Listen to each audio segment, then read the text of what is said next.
they were gonna come out. I know you used to run with those boys back in Japan. You know, I didn't like the way your boys came out and jumped me at the end of the fight. And then you can kind of build it like that. And Seth and Dean can get involved in it and be like, hey, you know, we noticed they jumped Reigns last week, you know. And then they can also state their claim, too, that, hey, we want to challenge y'all for the tag team belts. Invest them in the rivalry. Invest Balor and Reigns together. And then you can have your Shield versus a good faction. Yeah. Let it all lead to TLC. I like it. TLC hardcore match. The Bullet Club versus the Shield. No, look. Let me set it straight. I totally like your idea. If we had to go between mine and yours, I would definitely push for your idea. It's all you got to do. But it's easy. But I'm telling you that it's too much things have to go right now for it to work. Just not by what we can do logically, because we know that Roman Reigns and Finn Balor are still both heavyweights that can compete.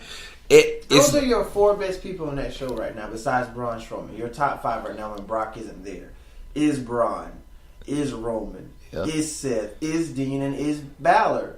And then maybe Bray Wyatt, and then it trickles down from there. But that's what I'm saying. And Bray Wyatt, Miz, and then it kind of goes down. Or I put Miz over Bray Wyatt. Yeah. But I'm just like, that would be an easy way to build to it. Because then you got, like, kind of like I said with the AJ Styles situation. And I know we don't want to spend too much time here. Yeah. But the whole AJ Styles situation, like how the Anderson Gallows was beating up the helping him every time he was fighting Reigns, and then with the Usos, they were feuding with the Usos while Reigns and Balor, Reigns and Styles was going at. You can do it kind of the same way, and be like, hey, like, why'd you do that last week? I don't need your help. Stop trying to help me.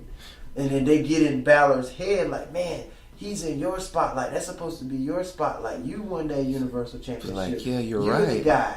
And then Balor turns. Speaking of the Usos, if we could ever have like a growing faction where we can go both brands, I would love to see the Usos join the Shield.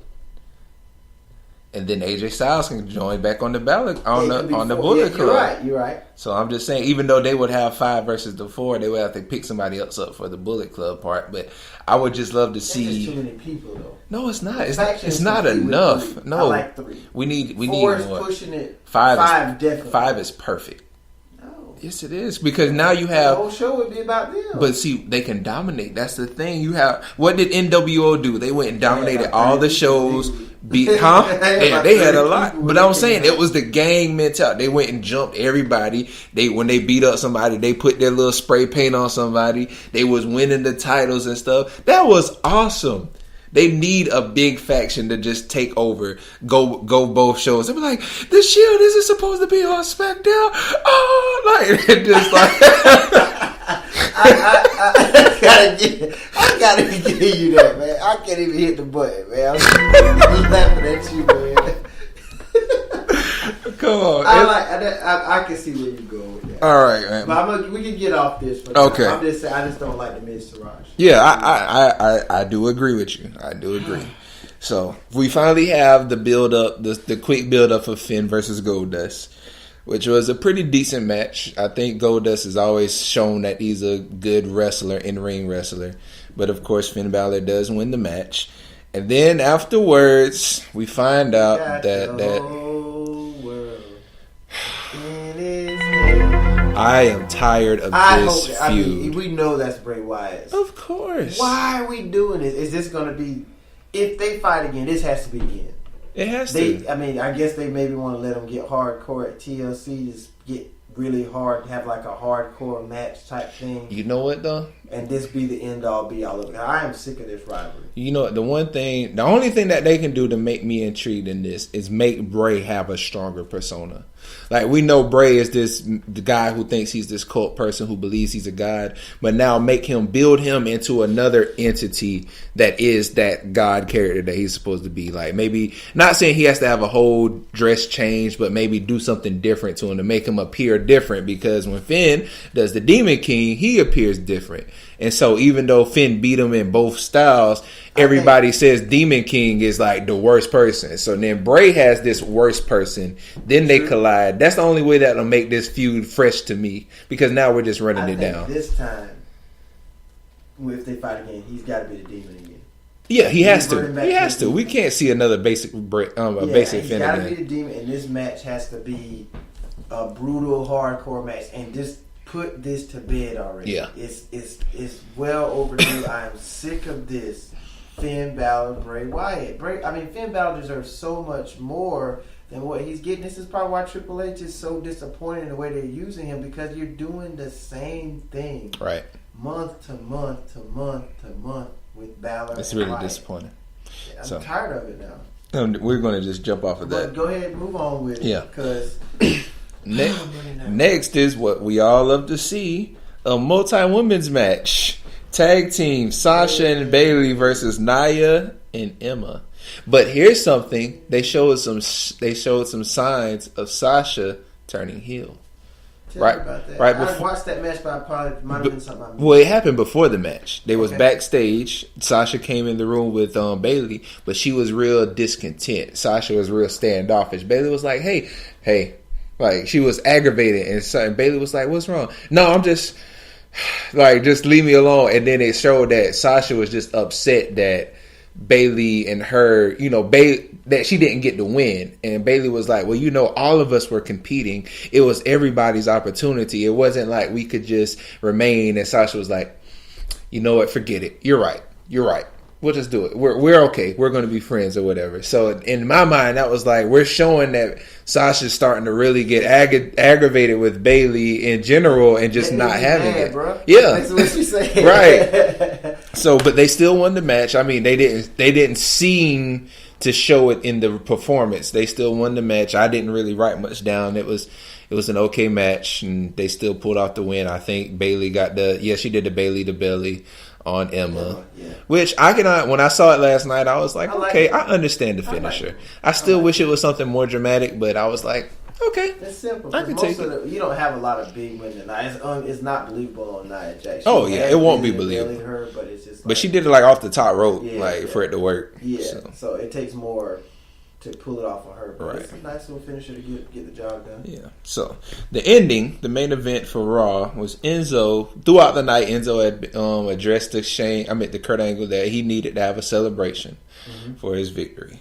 So he comes out. He has this little thing. He has a prop where he has his little certified G jersey saying this is going to be retired because he won this championship. Nobody expected him to win it. I'm proving people wrong.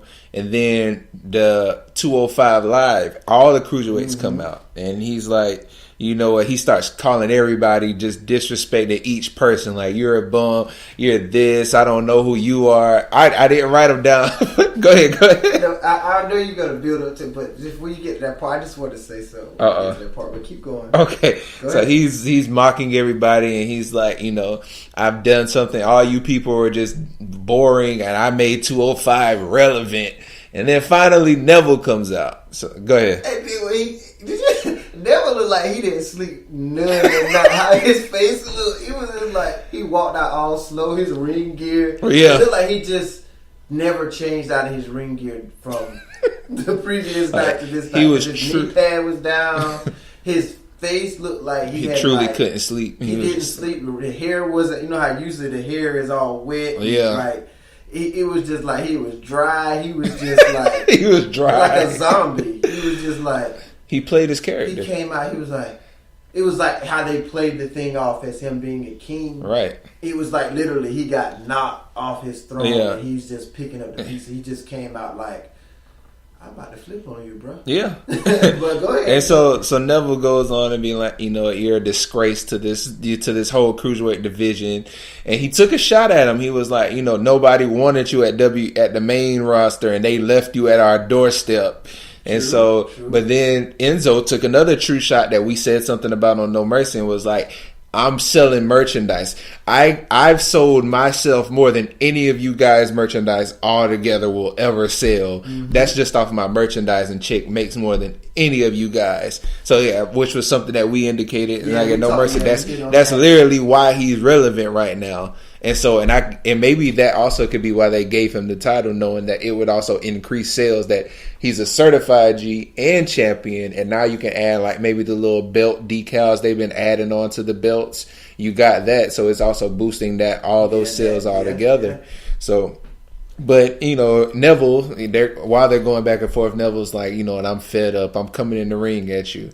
And Enzo's like, no, you can't touch me. I got Kurt Angle to sign this. I didn't see that. When did he get that clause that nobody could touch? When Kurt Angle finally accepted. Like, Kurt Angle's like, oh my gosh, you're annoying. But all right, we'll do it. And he was like, wait, I need to have you do this. I need you to sign this, and this is going to say that nobody can touch me because you got all these haters. I'm going to go out here and talk cash. Yeah. He knew he was going to come out and just disrespect everybody. So Neville was like, he was like, if you touch me, you won't have any shot at the title ever again. And I honestly thought Neville wasn't going to do it. I knew he was. Just how he was looking. Yeah. He had that old Yeah, he did.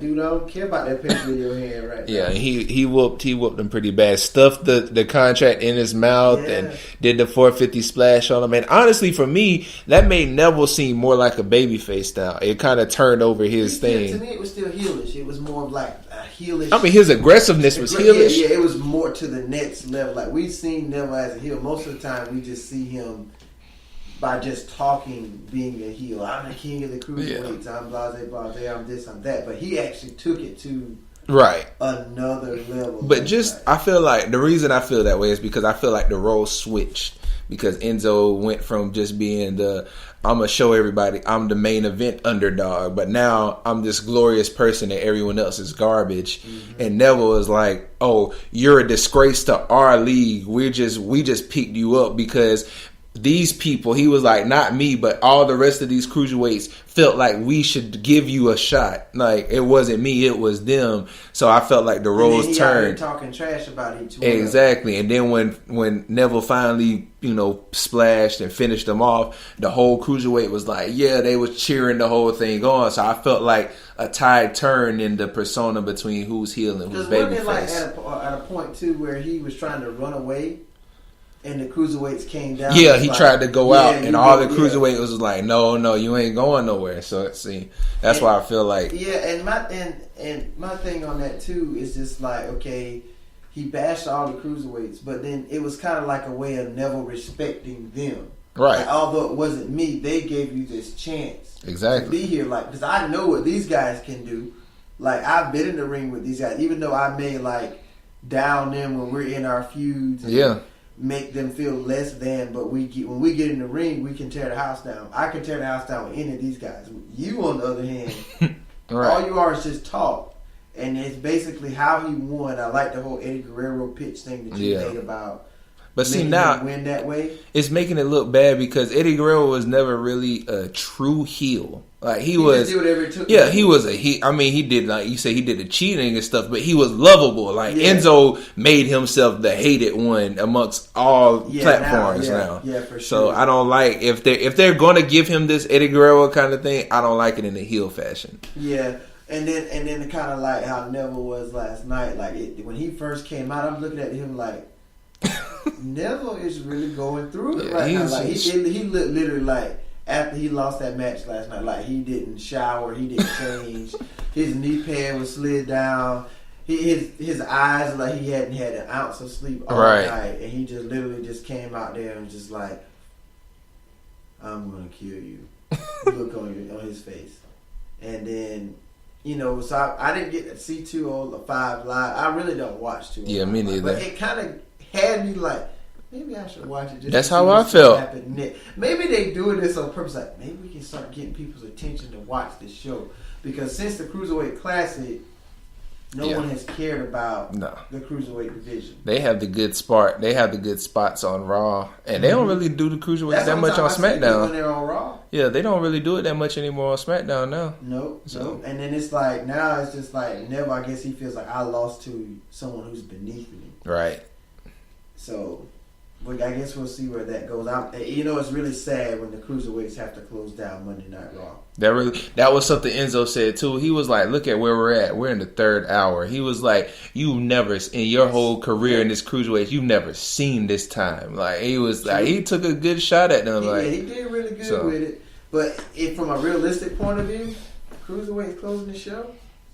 It's pretty bad. But you know what? That's to show the lack of the Universal. They needed a title to main event that. They needed somebody with a title. That's why Braun should have won at No Mercy.